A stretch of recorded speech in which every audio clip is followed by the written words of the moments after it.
तो target with PS Parihar channel में आपका स्वागत है। आज की इस वीडियो में हम लोग बात करेंगे बीएड वर्सेस बीएसटीसी की और बात करेंगे नई शिक्षक भर्ती की। तो वीडियो को जल्दी से लाइक कर दें, शेयर कर दें। जिन छात्रों ने चैनल को अभी भी सब्सक्राइब न किया हो तो जल्दी से चैनल को सब्सक्राइब कर लें ताकि आप लोगों को इसी प्रकार की ऑथेंटिक अपडेट्स सबसे पहले मिलती रहे। चलिए शुरू करते हैं। बात करते हैं सबसे पहले बीएड वर्सेज बीएसटीसी की, जहां पर एक तरफ विद्यार्थी दिल्ली में धरना प्रदर्शन कर रहे हैं, अलग अलग जिलों में अलग अलग शहरों में धरना प्रदर्शन कर रहे हैं कि बीएड को फिर से प्राथमिक शिक्षक भर्ती में शामिल किया जाए, और एनसीटीई से भी गुहार लगा रहे हैं कि एनसीटीई पुनः संशोधित गजट पारित करे जिसमें बीएड को फिर से नई प्रक्रिया के तहत शामिल किया जाए। इसी को लेकर के कल विद्यार्थियों ने ये ज्ञापन भी दिया था, जिसे आप लोग यहाँ पर देख सकते हैं। विद्यार्थियों ने ये मांग की थी कि बीएड अभ्यर्थियों को प्राथमिक शिक्षक के पद हेतु पुनः योग्य करने हेतु नया गजट पारित किए जाने के संबंध में। तो विद्यार्थियों की ये मांग बिल्कुल उचित है और यही एक सबसे सही रास्ता हो सकता है, जिसमें पुराने विद्यार्थी भी जो बीएड हैं वो भी सुरक्षित रहेंगे और जो नए बीएड के छात्र हैं वो भी सुरक्षित हो सकते हैं। तो वहीं पर कोर्ट का सहारा भी लिया जा रहा है, जिसके बारे में मैंने आप लोगों को जानकारी दी थी कि रिव्यू याचिका भी डाली गई है और क्लेरिफिकेशन याचिका भी डाली गई है, जिसे आप लोग यहाँ पर देख सकते हैं। इस क्लेरिफिकेशन की जो याचिका ये डाली गई थी इसको डिस्पोज कर दिया गया है।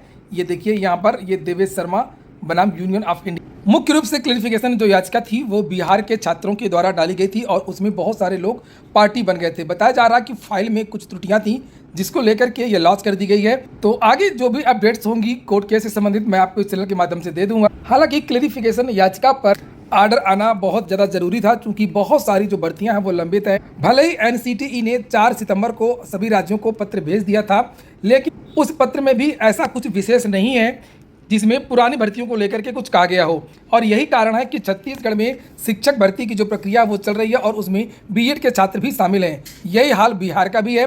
बिहार शिक्षक भर्ती में अभी भी बीएड के छात्र शामिल हैं। कोर्ट के रास्ते अभी पूरी तरीके से बंद नहीं हुए हैं, अभी भी सीधे बेंच में अपील हो सकती है और विद्यार्थी उस अपील को करेंगे। क्लेरिफिकेशन याचिका, रिव्यू याचिका में जो होगा तो होगा ही, लेकिन सबसे बेस्ट यही है रास्ता जो हो सकता है कि इसमें केंद्र सरकार हस्तक्षेप करे और एनसीटी के द्वारा संशोधित गजट, जिसके बारे में कल इन विद्यार्थियों ने ये ज्ञापन दिया था एनसीटी को, जिसे आप लोग यहाँ पर देख सकते हैं, वो जारी हो।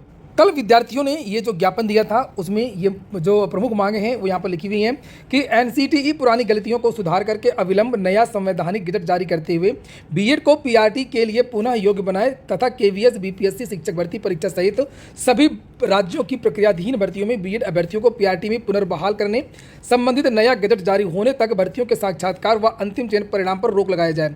अवसर की समानता के तहत बीएड अभ्यर्थियों को भी पीआरटी में शामिल करते हुए ही अंतिम चयन परिणाम जारी किया जाए। अतः इसी एकमात्र उम्मीद के साथ में आपको यह पत्र लिखा जा रहा है। एनसीटीई बीएड डिग्री को देश भर के प्राथमिक विद्यालयों में गुणवत्तापूर्ण शिक्षक बनने की बीएड की डिग्री योग्यता हमेशा के लिए सुनिश्चित करने वाला नया गजट अविलंब पारित कर देश के करोड़ों बीएड डिग्रीधारियों के साथ इंसाफ करेंगे। और ये सब बातें यहाँ पर लिखी हैं और ये बहुत सारे विद्यार्थियों के यहाँ पर ये नाम भी लिखे हैं। और इसीलिए विद्यार्थी कल एनसीटी में विद्यार्थियों ने धरना प्रदर्शन किया था और जो विद्यार्थी हैं आज शिक्षा मंत्रालय और जो बीजेपी के जो सत्ताधारी पार्टी है उसके सांसदों और विधायकों इत्यादि से मिल रहे हैं। और केवीएस को भी विद्यार्थियों ने पत्र भेजा है। शायद यही कारण है कि केवीएस का परिणाम अभी तक जारी नहीं हुआ है। चर्चाएं तो लगातार कल भी रही और इसीलिए मैंने कल वीडियो नहीं बनाया था केवीएस को लेकर के। देखने वाली बात है कि केवीएस क्या करता है। विद्यार्थियों ने कहा कि जब तक रिव्यू पर कोई ऑर्डर ना जाए या क्लेरिफिकेशन याचिका पर कोई ऑर्डर ना जाए तब तक परिणाम जारी ना किया जाए।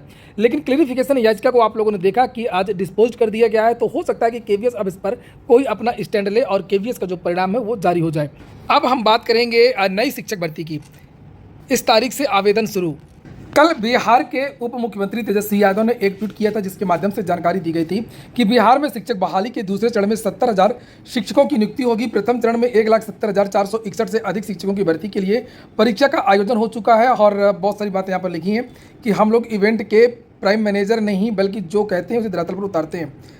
तो अगर भर्तियों की बात करें तो वो बात सही है कि जो घोषणा की गई थी 10 लाख भर्ती की, तो वो वास्तव में होते दिख रही है। और यहाँ पर एक शिक्षा विभाग की विज्ञप्ति का हवाला भी दिया गया है कि जो आने वाली भर्ती है उसमें कितने पद होंगे। जैसे कि यहाँ पर लिखा है बिहार राज्य विद्यालय अध्यापक नियमावली 2023 के अंतर्गत के आलोक में पंचायती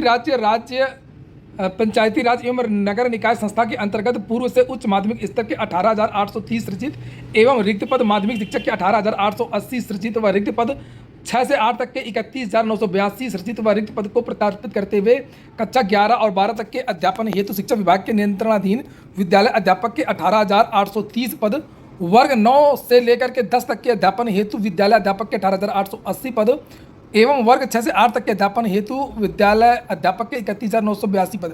तो ये पद स्वीकृत किए गए हैं, कैबिनेट ने इस पर मोहर भी लगा दी है। और दूसरे चरण की जो भर्ती है 70,000, इसका विज्ञापन अगले महीने जारी होने जा रहा है। सूत्रों की माने यहाँ पर आप लोग देख सकते हैं, तो इसके जो आवेदन है वो 19 अक्टूबर से शुरू होते हैं, हो सकते हैं। और जो पिछली भर्ती है जिसका परिणाम जारी होना है पीआरटी का, माध्यमिक का, उच्च माध्यमिक का, उसका परिणाम आप लोगों का 10 से लेकर के जो जानकारी निकल करके आ रही है कि 10 से लेकर के 15 अक्टूबर के बीच में सभी वर्गों का जो परिणाम है, जो भर्ती चल रही है, जारी हो सकता है। यहाँ पर देख सकते हैं लिखा हुआ है, शुक्रवार को हुए बीपीएससी के अध्यक्ष और शिक्षा विभाग की बैठक में निर्णय लिया गया है कि 19 अक्टूबर से अध्यापक भर्ती परीक्षा के दूसरे दौर के लिए आवेदन लिए जाएंगे। आवेदन की अंतिम तिथि 9 नवंबर होगी। कक्षा 6 से 8, 9 से 10, 11, 12 के लिए आवेदन लिए जाएंगे।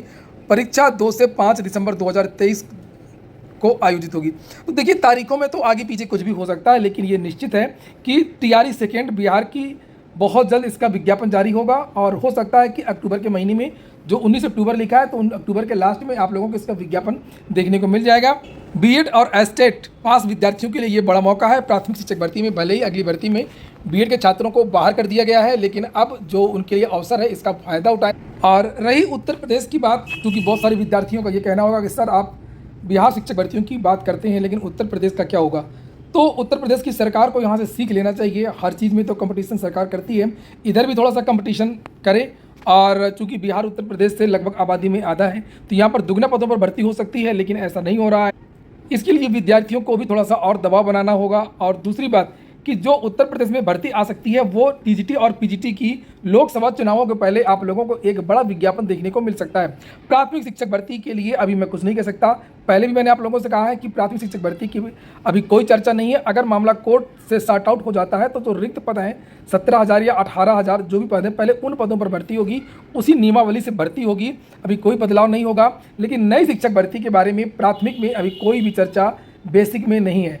हाँ, टीजीटी पीजीटी की आप लोगों को एक बड़ी भर्ती चुनावों को पहले देखने को मिल सकती है, या वो इसी में जोड़ दिया जाए जो 22 का विज्ञापन जारी हुआ था, अथवा नया विज्ञापन निकाला जा सकता है परीक्षा करवा करके। क्योंकि तदर्थ के जो पद हैं वो पूरी तरीके से अब समाप्ति हो चुके हैं, उनको वेतन वगैरह मिल नहीं रहा है, लगातार आंदोलन और धरना प्रदर्शन कर रहे हैं। और 16,000 पहले टीजीटी में पद रिक्त हैं, और पीजीटी को जोड़ दिया जाए तो लगभग 22,000 पद हैं। 15-20,000 तदर्थ के पद हैं, तो लगभग 35 से 40,000 पद रिक्त हैं माध्यमिक में। और इन पदों पर आप लोगों को भर्ती देखने को मिल सकती है। एलटी ग्रेड की भी नई शिक्षक भर्ती आपको नवंबर के महीने में देखने को मिल सकती है। अभी उसमें 1 महीना का समय और लगेगा, इसलिए एलटी ग्रेड और टीजीटी पीजीटी को अगर आप लोग टारगेट करें तो ज़्यादा बेहतर होगा। ये हो गया आज का वीडियो आपको अच्छा लगा हो, आपके काम का हो तो लाइक कर दें। जिन छात्रों ने चैनल को सब्सक्राइब न किया हो सब्सक्राइब कर लें। जिन छात्रों ने टेलीग्राम चैनल को ज्वाइन न किया हो तो टेलीग्राम चैनल को भी